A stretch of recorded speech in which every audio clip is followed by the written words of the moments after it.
It's the Brian and Kendra Show with Brian Cook and Kendra Cox of Keller Williams Realty Elite. I am Kendra Cox. I'm Brian Cook. Between the two of us, we have over 30 years of experience. Sharing real estate tips and advice. Right here on Classic Hits 1073.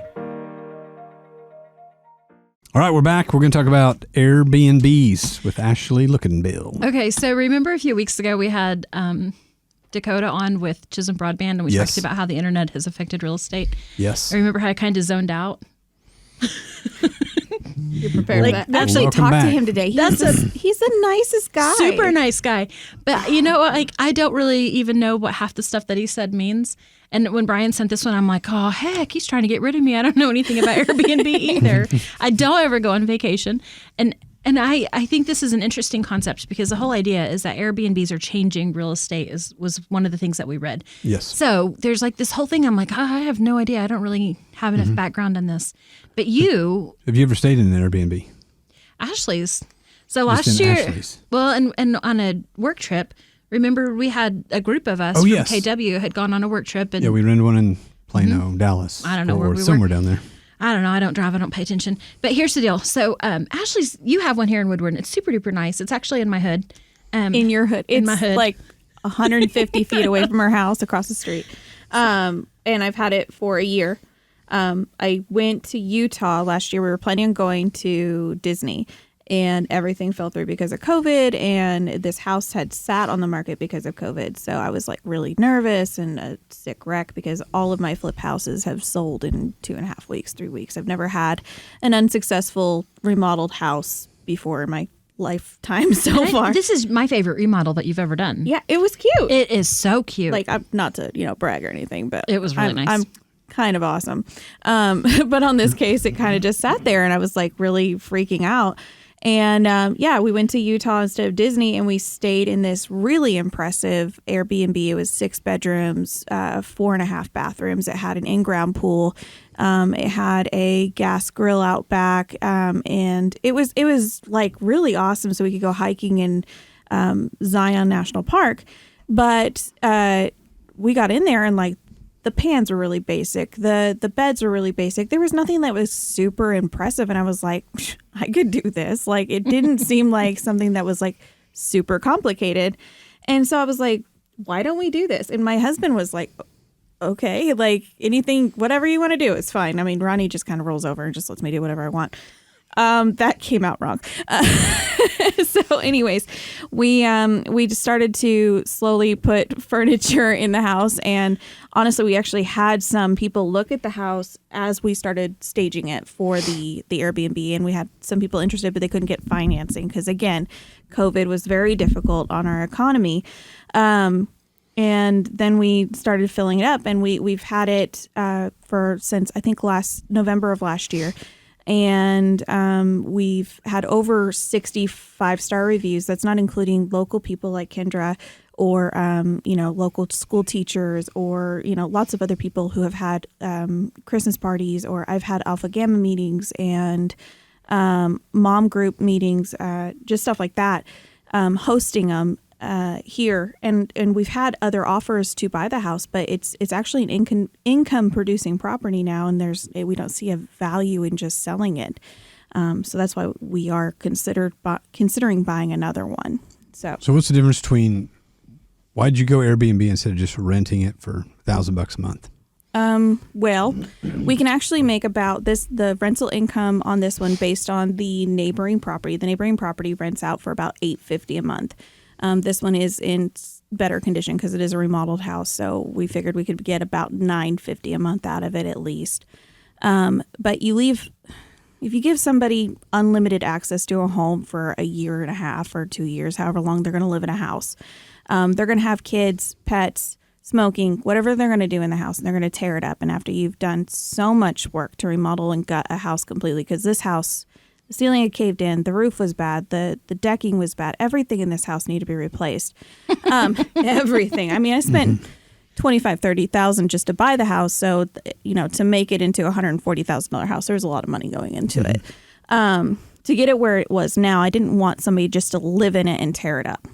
So the difference is people are only in there for max a week or two tops. So I can get in there afterwards and we have a professional cleaner go in, clean it top to bottom, make sure it's in great condition, and then it's ready for the next person to go in. So there's no long-term damage. I can make sure they don't smoke.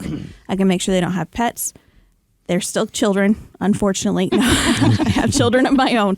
Or I have one child. I guess he could do his own damage if he wants to. But, nobody's supposed to eat on the carpet. I can set some limitations that I can't do with a renter. Right. And I can keep going in there and checking that property. And you have their credit card now. And I have their credit card. And Airbnb does have a warranty sort of policy or an insurance policy. And I think they've increased it. It was $1 million when I signed up. I think it's gone up to $3 million, but I'm not positive on that. And it even covers incidentals like staining the carpet or if they punch a hole in the wall. So there are those positives are there. There is that extra incidental insurance for them. However, you do also have your own insurance. That insurance can be more expensive. It's more expensive than your regular renter's insurance for an investment property. So that's something to be aware of. Also, there's the joy of TikTok and everything where you get to see videos of idiots sitting up in the attics and having parties and crashing through the ceiling. So not everything is just sunshine and rainbows to go with. I'm sorry, I didn't know you saw that. Yeah, it got sent to me about 70 times on TikTok. Yes. So I get to see those. And it is nice to know things about real estate laws. That's really important because there was a girl in Kentucky or Alabama or something who was managing these and she didn't know anything about real estate laws. And so somebody had moved into one of these and she couldn't get them out. Like they weren't paying. Oh, geez, nightmare. And yeah, so things like that can happen. But if you're aware of squatter rights and stuff like that and tenancy laws, that's not really a problem. Because you're considered an innkeeper. Yeah, I mean you're not a permanent resident of that Right. house, and there's pay rent or quits that's still legal with Oklahoma Tenancy Acts as well. So we So still if somebody does stay there an extra day, then it's, I read this, you can actually file, it's a misdemeanor fraud claim of defrauding an innkeeper. Is it really? Yes. That's interesting. I would just go, hey, get out, and They it's my didn't. house. I might. They didn't, and then it's you can charge them the max rate plus damages. It's pretty crazy. That's awesome. So it's pretty. I mean, you are protected under the Oklahoma state law as an innkeeper when you do these short-term rentals, which is pretty cool. I think this girl she thought for some reason that because they had stayed there more than 30 days that they had some rights that they didn't have. And she tried to take doors off and stuff like that, which didn't make sense to me. So it got really detailed. And then she found out she just had to call the sheriff's department to get them out. Like it was a really easy fix. That Yes. she should have looked more into in the first place. Call But- some help. There's always somebody out there that knows. Right. Yeah. So yeah, call the authorities first and foremost and go from there. So other studies I've done. So how much is yours rent per night? If you want to stay there. Mine is $105 a night. I've seen some fluctuate. There's some great options in town. I've seen some as low as $60 a night. There's some up to $100 or $200 a night. We have a wonderful one down on Main Street. That's Jana Walker's. We have the one that actually I got my idea from. I didn't think it would be successful in Woodward, and I sold a house on Main Street, and that was a customer of mine, and he rents his out for about $90 a night, and he's pretty successful. He just kind of lives in it part time when he's down here seeing his kids from Utah, so he's awesome too. So there's actually quite a few in town. There's even some apartments and hotel rooms that are on Airbnb as well. Yep. I've stayed in bunches. In fact, prior to Airbnb, I mean, we would rent people's cabins when we would go skiing, and they lived there. Mm-hmm. People live there. And so we would, part-time. that's 25 years ago. So it's the idea's been around. These guys have just successfully made it into a amazing business to skim a little off the top of everybody's transaction. Yeah. And It was a hard concept for me. So you asked me a minute ago if I've stayed in any. And so the first one, of course, was whenever we went on the work trip. It was a really hard concept for me because I'm not comfortable in anybody else's home. Mm-hmm. Like my home is my home. I don't even want to stay at my mom's. Sorry, Mom. Like I love you. But, I don't know, I guess kind of like a privacy thing. And I feel like when I'm in somebody else's house, I really don't have that privacy. I recognize they don't live there. I understand, whatever. So it was a feel really that way in an Airbnb though. I do. Did you feel that way in mine? No. but I knew your house and I'd watched you redo it. I don't know. And because my house is like 2 doors down, if I wasn't comfortable, I was going out. Like legit. Because we had so rewind to whenever we stayed in yours. So we had my my girls group. I wrap everybody's presents like it's my favorite thing. It's coming up. Cannot wait. So I wrapped presents at your house. Right. So that we could have our little thing and I could get it all done and it was nice and clean and I didn't, because it's hard. Like my house with my kids, oh my gosh, no way, especially with my dog. Anywho, it was wonderful. It was super, super fantastic. So this summer, same girls group, we go to Colorado and we rent an Airbnb up there. And that's exactly, that was my point, is it still wasn't completely comfortable to me. Like, how do you know what you're getting into? Like everything looked good online. They had the nice reviews. Everything looked good. That house had a funk. It had a funk the whole time. And so I think it was a hard concept for me. Like I'm more comfortable being afraid of the bed bugs at the motels, I guess. I don't know. Well, how do you know that it's the same with the Airbnb, Brian?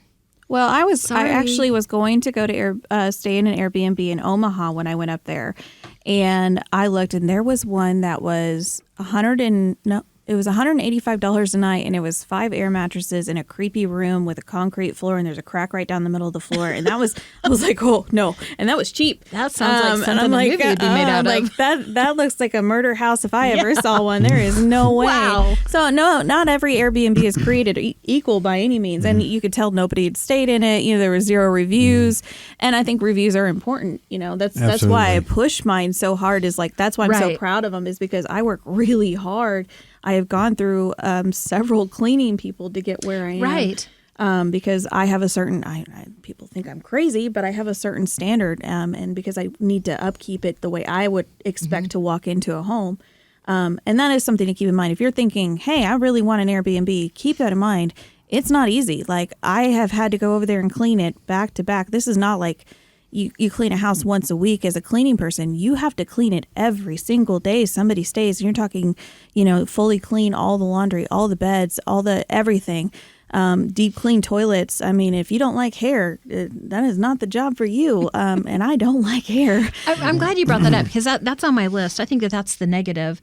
And that's the concern that I have. So if I were looking into an Airbnb, you have to have somebody you can depend on to clean it. Absolutely. I cannot drop what I'm doing at the office, run over, clean the house at 11, have it ready by 3 o'clock. I can't do that. And so, you've got to have a system in place in order to handle that. Right. How long does it take you? So yours is 1,400 square feet, Yes. 3 bed, 2 bath, nice living room. Does it have a garage? It does have a single car garage. Okay. Yeah. So how long does it take to clean that for this standard? It takes every bit of that 11 to 3 o'clock. But I mean, of course, I have a cleaning person who is invaluable to me because she is extremely dependable, and she's always there when I need her, and she cleans it to that standard that I need. And she doesn't want to do it for anybody else. She has 2 kids. She wants to be a stay-at-home mom. She's only doing it for me. So Right. I need her. But the Tell time me you're not going to share. No, absolutely not. But the few people or the few times she's been out of town seeing family or whatever, that's when I have to go up and I need to do it. So I've had to clean it, like I said, back to back, or there's been times before I found her that I've had to do it. So she's very, she's invaluable to me, and I don't think everybody's going to find that. Right. But I do charge, that is important. I do charge on top of that $105 a night. I charge a one-time cleaning fee for every stay, another $75. So that way that's not taking out of my bottom dollar, but she gets her pay right off the top so that she's, that's not something I feel like, I'm losing off of it. I'm still getting my money, she's getting her money, and everybody's happy. Absolutely. So. Hey, we're back. So we're talking about real estate and Airbnbs. And so the question is how much do these Airbnbs affect real estate? So I did my research, and I like numbers. So according to statistics, it shows that the Airbnbs have decreased the long-term rentals, like the number of long-term rentals, by 7%. So people have converted their long-term rentals into Airbnbs, short-term rentals, which you think, that's 7%, that's not a big deal. But that's led to a 14% increase in rent rates because you can't find anywhere to stay. Interesting. So the rent rates are going up because people are pulling their long-term rentals. It's also affecting... Wait. I'm pushing back. Okay. Do you really think that that's happened in Woodward? I don't think it's happening to Woodward. We're always this struggling. is across this is this- nationwide. Yeah, there's no way you get this statistic in Woodward.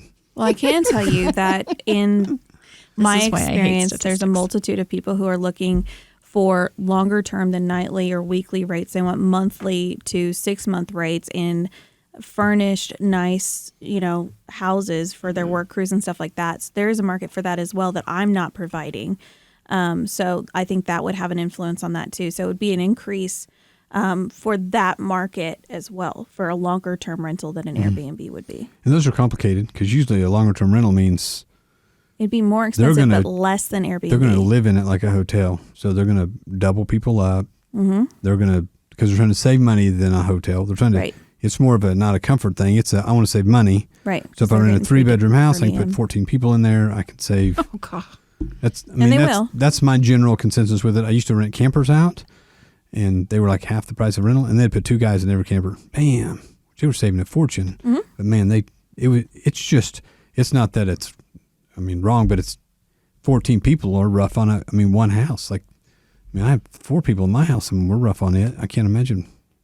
Well, I get work crews all the time, and there'll be 4 or 5 guys that'll share the house, and it's a 3-bedroom house. But I've had good experiences with them so far. They haven't done anything wrong. They weren't to the in house. it for 3 months. No, but I think won't that's- allow that. Right. So I think that's part of the deal is the longer they're there, and it's just a small space for that many people. For sure. And that's You're just why I don't multiplying allow the amount it. of wear and tear in a quick amount of time. So that also then led to the rental growth rate has attributed to like 20%. They say the rate has grown by 20%. The increase in rate is 20% higher due to the Airbnbs. Golly, man, that was really I'm not messy. sure I got that. I So- feel like it's time to move on. It is. So, nonetheless, it is affecting our market. We have a minute and a half left. It is affecting our market. Nationwide, all of these people and it's a neat thing because, hey, I can't sell my house. I'm just going to Airbnb it. And I've run into that a lot. A or lot of people long-term. are Right. doing that. And then it becomes an income stream. And then there are people that just do bunches of them. But I do want to stress, and like I was telling you just a few minutes ago, if you are not local to that Airbnb, if you're trying to move into a different location, managing a rental like that's by night, and you cannot see that Airbnb every single day of the week. If somebody leaves and you have somebody going in and cleaning for you, that whether they're the most reliable person in the world, you have no idea how they're taking care of that property. It's a trust. Yeah, it's a You gotta huge trust. trust. And if somebody does damage that you need to fix, and you need to fix fast, or if a pipe breaks, or if a sink, I've had cracked sinks, I've had all sorts of things. You need to get there, and you need to get there fast because it costs you money. Yeah, the one in Pagosa we stayed in, they had Pagosa Airbnb Management Company. Mm-hmm. And they had cleaning crews and rehab crews. And I'm sure they're fantastic. Oh, but it was, $1,400 a night or some stupid. Right. We had 4 families staying in it. So, all right. Well, thanks for coming to the show. We'll see you guys next week. This is the Brian and Kendra Show, and we'll talk about some more real estate. All right, thanks.